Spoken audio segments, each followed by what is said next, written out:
Good morning, YouTube, and happy Friday. It's G Lamb. Today, we're going to do a quick discussion about the current state of affairs with trading cards.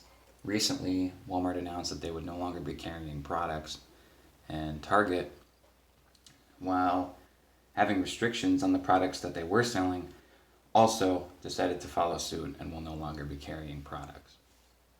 The big reason for their decision was because that they don't feel that it's safe, which, as much as it breaks my heart to admit, I would have to agree. There have been several altercations, the police have been involved at various targets across the country, and that is just not a healthy environment. And I can't believe that trading cards have come to this point. A lot of people have tried to capitalize on the boom of specifically Pokemon, but collectibles in general. They'll buy up all the product that they can get their hands on and then sell it at double or triple MSRP over the online marketplaces and such. It definitely puts you in a tough spot because you want to get your cards, and especially if you have children, you want to get them cards, but you don't want to feed the scalpers. So it's certainly a tough decision as far as what to do and what not to do. You definitely don't want to pay too much with anything. You really want to do your homework and see what you're getting and what you want to be getting and what it should cost you to get those things. I'm going to do my best on this channel to provide clarity and give people some information as far as different products, different resources that are available. And with the lack of the big retail stores selling cards, it's going to push people hopefully to support their local game stores. But much like this Huntmaster of the Fells, there's going to be two sides to that scenario. The biggest draws to purchasing from a big box store would be the convenience. A lot of the times in my youth, my mom would come home from the grocery store and she would have a pack of Yu-Gi-Oh cards for me or a pack of Pokemon cards or something. And that was a nice little surprise as a child to enjoy.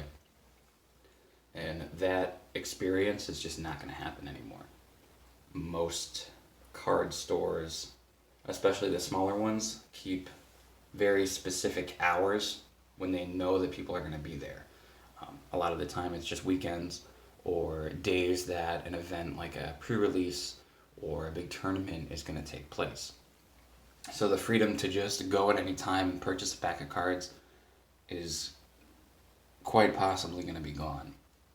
The other big piece to stores selling cards, as opposed to like a card shop, is that big box stores carry their products at MSRP.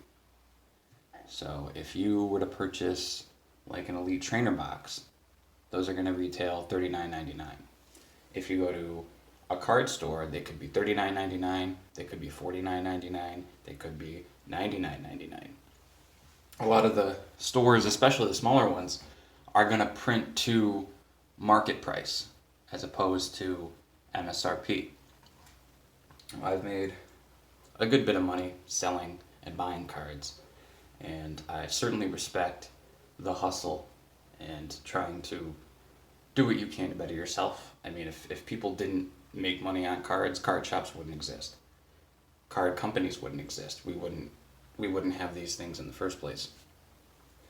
But there's a big difference between purchasing a product and sitting on it sealed until long after the allocation period and that product is no longer being printed and it's a collectible and you want to sell it for market value several years down the road. That's certainly respectable. I know it's difficult for me to have sealed product and not open it, so I give a lot of respect to those people that have that willpower, but to purchase a product that you know is in circulation, that you know is getting printed, and to just simply take advantage of people's financial situations and the lack of allocation because of printing distributions and the coronavirus affecting most facets of our life, to make a quick buck and selling something at double or triple what it's worth is not where you want to be and you shouldn't feed those people, and you shouldn't buy anything that much above market price. I purchased an Elite Trainer box from my local game store recently, and I believe it was $45, which is above MSRP, but that's just a little bit. I'm not sure what they did to get that. I know it's been tough for everybody to get product, including myself, so there's a good chance that they just bought it from a box store and then marked it up a little bit to make a profit. So something like that I think is certainly respectable, but you really want to be careful, especially with what you're buying and how much you're paying for it. And with the loss of these stores selling the cards, it's going to be all that important to be just as vigilant.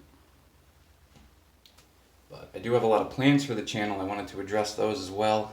We're going to be looking at mostly the big three games of Yu-Gi-Oh!, Pokemon, and Magic the Gathering. I'm going to be doing deck profiles, product openings, discussions on past metas and current metas.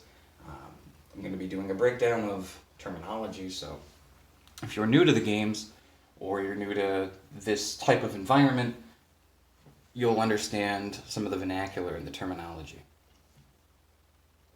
And lastly, but certainly not least, I want to give a big shout out to a friend and supporter, Kill_Kasan. She's over on Twitch. She streams horror games, and she has an absolute blast doing it. I was in the stream a week ago, and we had a lot of fun. There was a lot of us in the chat, and she was very engaging and interactive, and she's a great streamer. I'll post her link in the description below. But let me know what you guys think. I plan to produce content every Friday, so stay tuned for that. And if you like the video, leave a like. If you have any thoughts, leave a comment. And if you want to see more, subscribe. Thanks for watching, and have a great day.